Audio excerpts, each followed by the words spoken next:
been poisoning our pond. Get to your feet. I'm not poisoning anything. You're not, huh? Get over. Get around there. Now, if you're not poisoning the pond, let's see you tip up that jug and take a swig. Well, I can't do that. It's concentrated chlorine. It kills the algae and fungus. It kills fish, too. We've tried 2 or 3 times to stop this pond. But this water's only for swimming. What do you think fish do, walk? Now you take your jug of poison and get out of here. Lady, I'm only following orders of Mr. Drysdale. Aha! So Mr. Drysdale put you up to this, did he? Yes, ma'am. And now, if you don't mind, I'm running a little late. You're running fast, that's how you're running.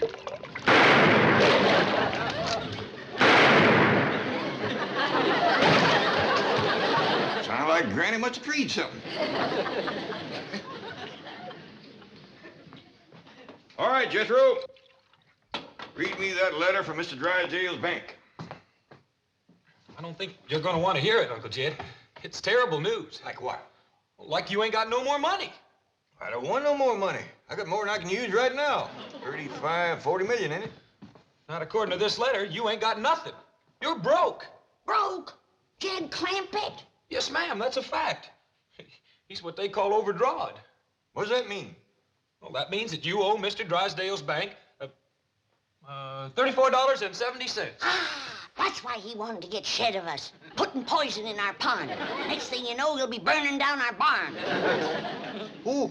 Mr. Drysdale, that's who. Oh, he was nice as pie to you when you had millions in his bank. But now that it's all gone, he has no use for you. How could all that money be gone? Jethro, are you for sure positive certain that letter's for me? Oh, yes, sir, Uncle Jed. There it is, wrote in black and white. Mr. J.D. Clampett.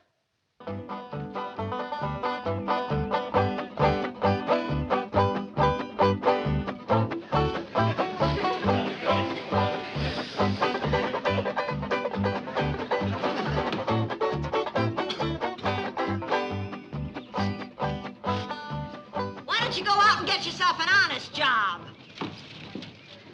Opal, an actor must keep himself available in case the studio calls. You've been available now for over 10 years and they ain't called you.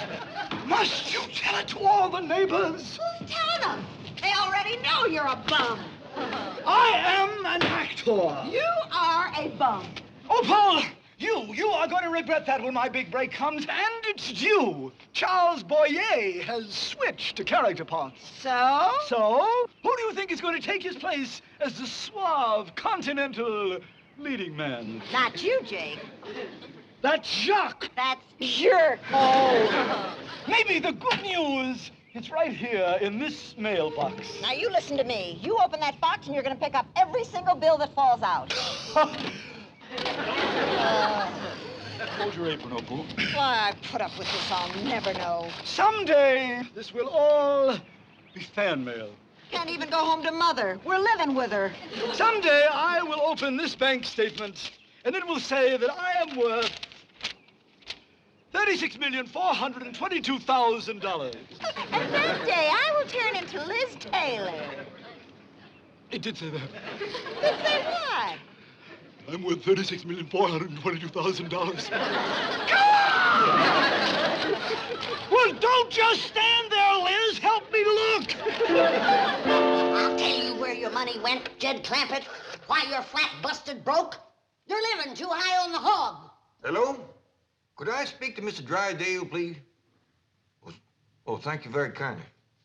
Mr. Drysdale done left for the bank. What do you mean, too high on the hog? That's what I mean, too high on the hog. Back home, you used to holler 2 miles to your neighbor. Out here, you can't even holler next door. You have to use an expensive telephone. Granny, I don't hardly think I spent $35 million on the telephone. Milkman, come. Want some? That's what I mean. Buying milk off of the truck instead of having our cow and squeezing our own. There you go, using your finger instead of your lungs. Well, now, Granny, the bank's about a 4 to 5 mile holler. Uncle Jed, I'll drive you down to the bank in the truck. That's the most sinful waste of all. Buying expensive gasoline for that fancy truck instead of walking a paltry 8 or 10 miles. I don't mind walking. Just got my shoes fixed. And you wonder where your money went. Oh, Granny's cheaper than buying him a new pair. Young'uns don't need shoes out here in Beverly Hills. That's one thing this place has got. Barefoot weather the whole year round. Morning, Pa. Can I ask you something? Sure, Ellie. There you are. There's the whole thing in a nutshell. Take a good look, everybody. Well, what's the matter, Granny? I was just fixing to give Wendell his breakfast. That's just it.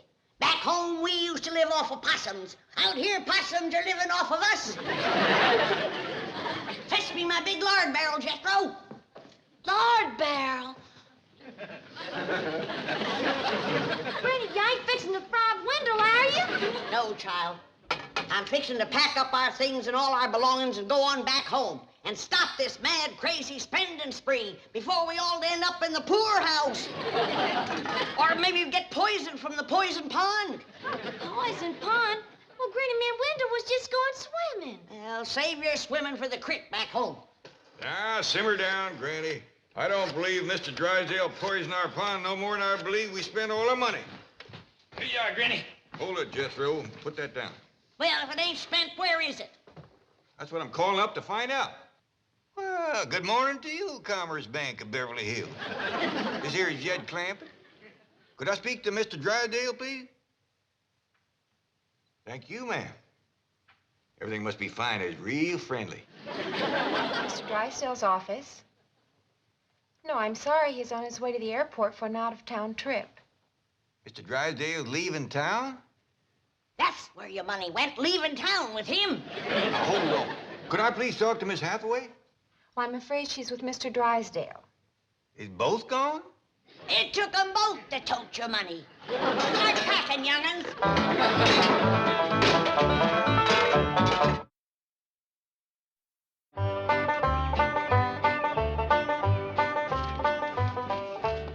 Come on, everybody, let's get going. Pa, Granny says she ain't a-coming with us to the bank. She's a-coming, all right. If I leave her here, she's liable to move out before we get back. But, Pa, she's a-packing a barrel, and she says she ain't gonna leave it. Don't you worry about it. Just hop on there. Now, Granny, we's all going down to the bank. You want to sit up there next to Ellie? Or you want to ride in that barrel? I'll ride with Ellie, but only because I'm sitting on the cabbage grater. Start her up, Jethro. Yeah, start her up and squander some more of that money that we ain't got none left of. Gasoline or no gasoline, we's all going down to the bank and see about this overdrawn letter. Let her roll, Jethro.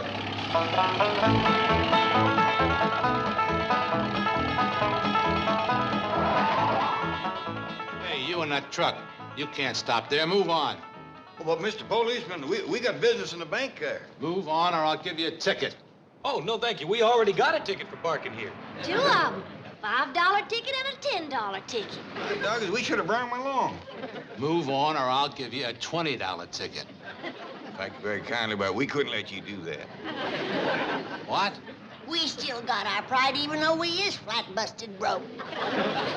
Oh, you're vagrants. No, sir, we's Clampetts. I'm Jed, this Ellie Mae, and sitting next to her. Listen, you want me to run you in? Well, no, sir. You just stand aside. I'll walk in. See, we got business in there. Oh, you're not only traffic violators and vagrants, you're bum tech artists. Now get that heap out of here before I arrest a lot of you. You sure ain't being very friendly. We don't want your kind in Beverly Hills. Now move it. You wouldn't talk so sassy if I had my gun. Done.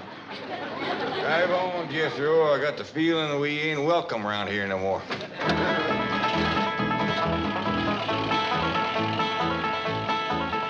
Jake, there's a cop. Maybe you shouldn't try to cash the check. Baby, it's the bank's mistake, not mine. Besides, is a man with $36 million going to miss a few thousand? Yeah, but it still seems dishonest. It isn't your money. Baby, to get a break in Hollywood, you've got to put up a big front.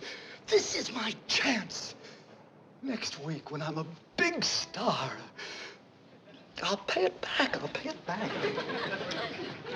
Well, Janet, Mr. Drysdale is winging east.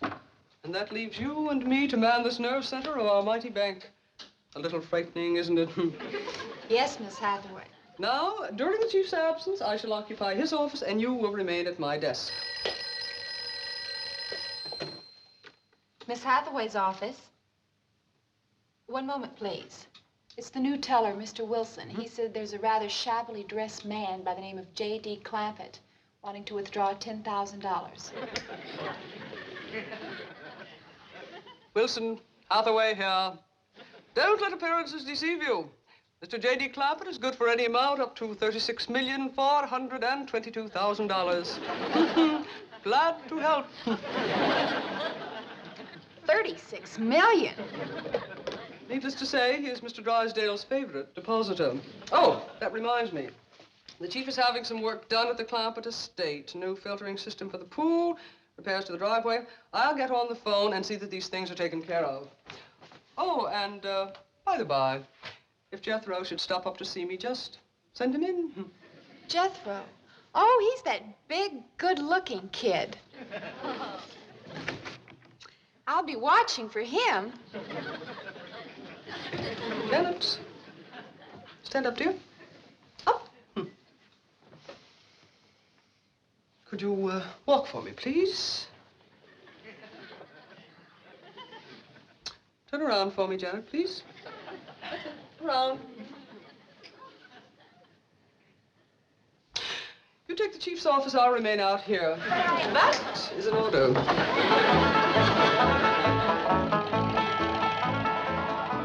How about it, Uncle Jed? We gonna pack up and go back to the hills? It's up to you to decide, Jed. You're the head of the clan. Whatever you say goes. What's it gonna be, Paul? Go back home or stay here? We're gonna stay here. No, we ain't. We're going back home. Jed's gonna whop you, Granny. I'd rather get whomped than poisoned.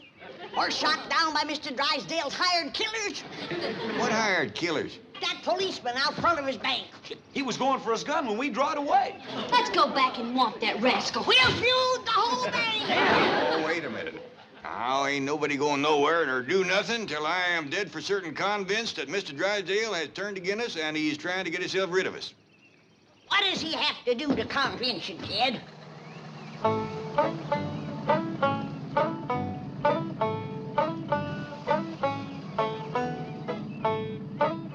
Who's that? I don't know, but I smell hot tar. Me too. Well, Jed, does tar and feathers convince you? Now, just calm down, everybody. Hey, mister, what you got in that little tank there? Hot tar.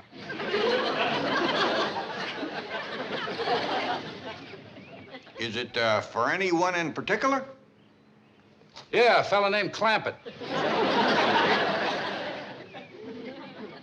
This your idea, or did somebody put you up to it? Man named Drysdale hired me for the job. Well, Jed, heard enough? Convinced now? Of course he's convinced. Let's swamp that little rascal and head back for the hills. Now, hold on now. I can handle that little feller. As far as leaving goes, no matter how sorry Mr. Drysdale goes to treating us, we gotta stay a mite longer. Why? What for? Because it says here in this letter we owe the bank $34.70, and we can't leave town owing money. We ain't got $34.70. Then we gotta go out and earn it. Ain't never been a Clampett known to do a dishonest thing, and we ain't gonna be the first.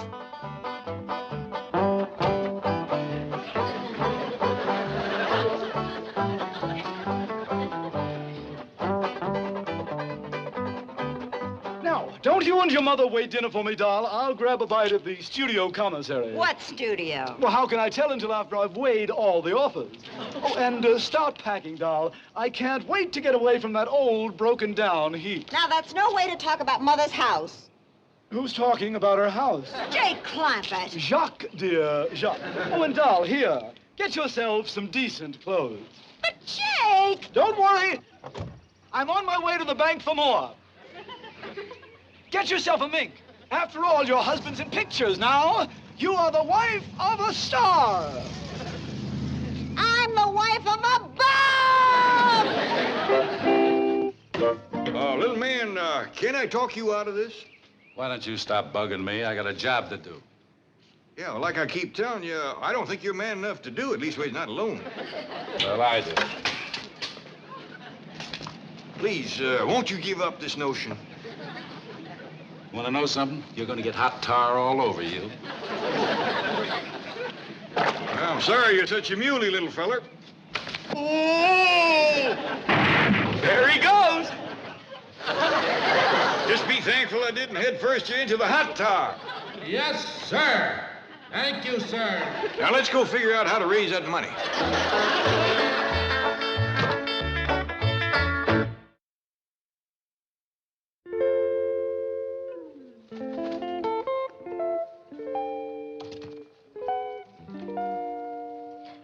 How about Rusty, my swimming, bird-loving cat, Pa? Do I have to sell him? Well, I tell you, Ellie, we do need the money, and swimming, bird-loving cats ain't too common. Might bring a good price. All right, Pa. Well, how about Earl, my Benny Rooster that plays dead? Well, Bandy Roosters that plays dead is kind of rare, too. Pa, do I have to sell little Arnie?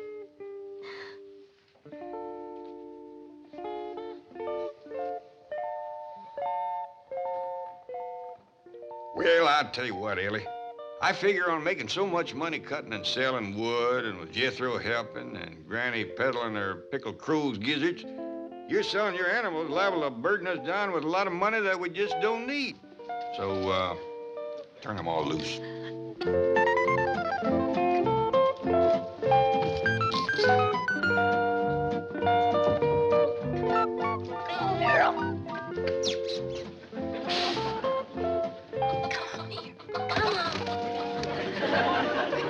How you coming, Jethro?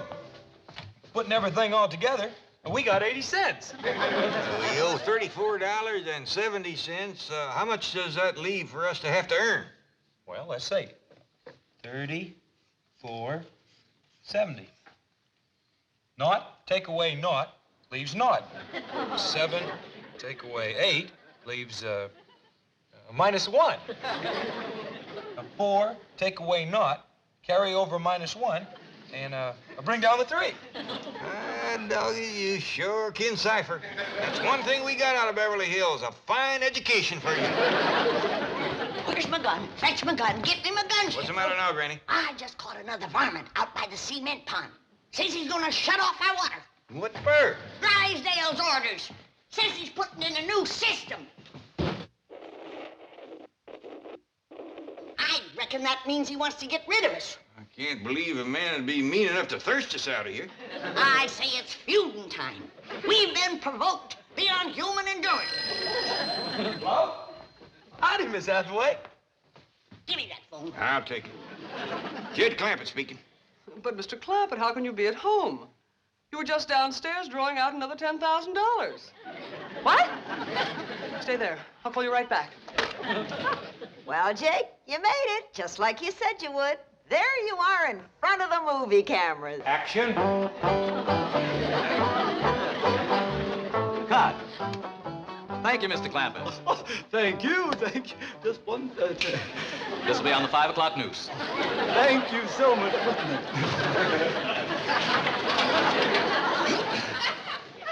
Well, did you hear that, Jake? You're gonna be famous, just like you always promised. So, maybe a producer will see me.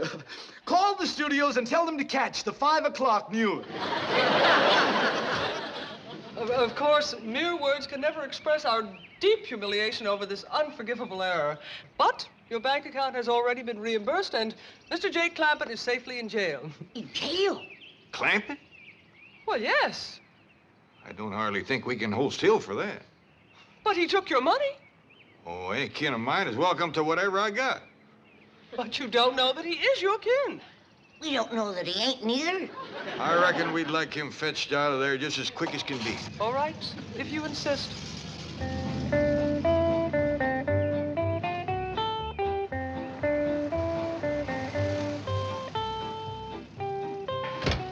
Now, this is what I mean by putting up a front. Wow, Jay. That's junk.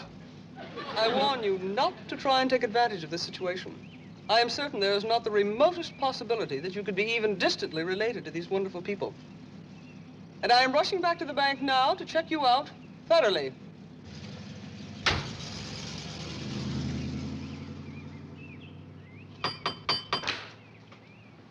Well, howdy there. You must be Mr. and Mrs. Clampett. Cousin Jed. Pleased to meet you. Say, what side of the family are you from? This is my wife, Opal. And, darling, this is my long-lost favorite cousin, Jed Clampett. Howdy, ma'am. Hello? This here is my daughter, Ellie. Cousin Ellie. This here is Granny. Cousin Ellie. Say howdy to Granny. Howdy, Granny.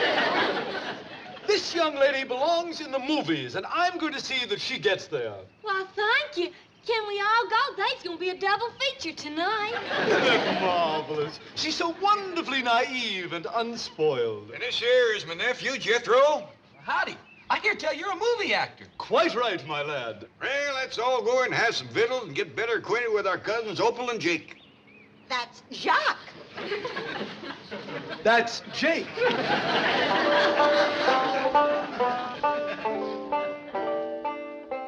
Wow, Jake, look at this room. Yeah, well, I reckon you being married to a movie actor, it ain't quite what you used to. You can say that again. Well, we got bigger rooms down the hall. Oh, no. This is fine. Oh, by the way, don't let this thing fool you the way it done Granny. She thought it was some kind of a fancy bathtub. And duck your head when you walk under this thing. Of course, you can't hurt it none. It's been walked into so much, it's just hanging there in 100 pieces. Mr. Clampett, that's a crystal chandelier. Yeah, but you don't want to try to light none of them candles. I reached up, stuck my finger in one of them one night to feel for the wick. Knocked me clean across the room. Well, it's electrically wired. Oh, yeah, it's held together real good.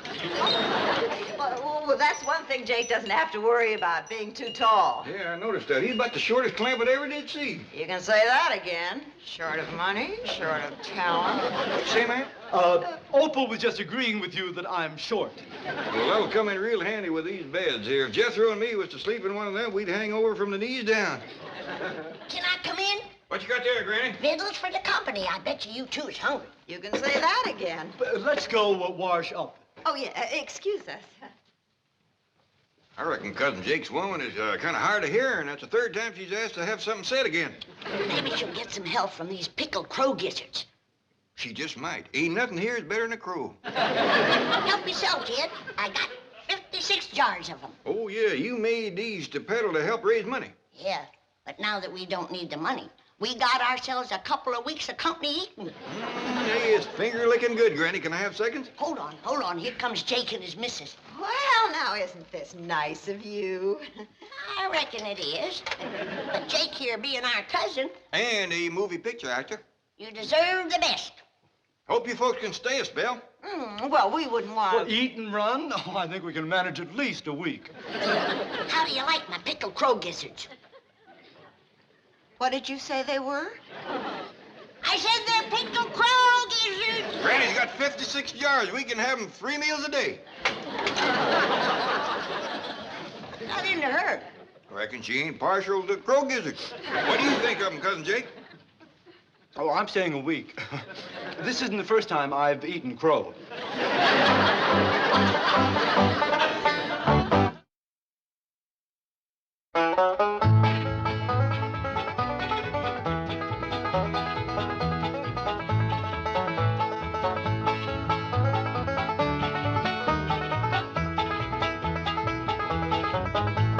Now it's time to say goodbye to Jed and all his kin.